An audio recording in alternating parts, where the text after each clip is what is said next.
жаткан саясий партиябы же бир талапкерби? Жананча стадион толтура эл келгенде ал эмне деп ойлойт негизинен өзү? Ырчы чоорчуларга келип атат деп ойлойбу же чындап эле мага келип атат деп ойлойбу? Эми жанында жүргөн ал саясий лидерге дем берген кишилер бар эмеспи? Дем берген кишилер айтат, сага эле келди, ушунун баары сени күттү, 5 күндөн бери уктай элек ушул кишилер сенин ураан чакырыгыңды жаттап атышат деп. Чын-чынына келгенде ал адамдар ошол аткаруучуларга келди го дейм. Болбосо аткаруучуларга келди деп эле эсептеймин. Анткени эң биринчи аткаруучулар чыгат, 1 саат ырдайт, анан эл топтолгондон кийин лидерди чыгарышат да, лидер 5 мүнөт, 10 мүнөт, мейли жарым саат сөзүн сүйлөйт. Жарым сааттан кийин концертибиз уланат деп лидердин башында айтып коюшат.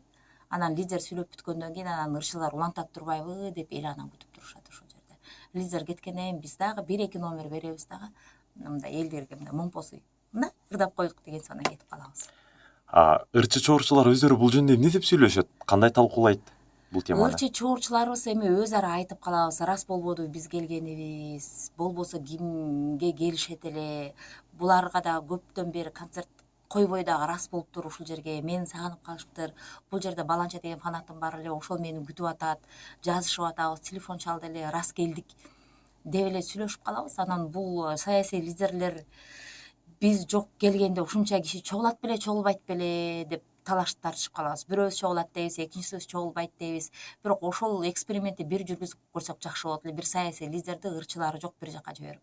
Бирок эч ким андай опурталдуу экспериментке барбайт, анткени чогулбай коюшат.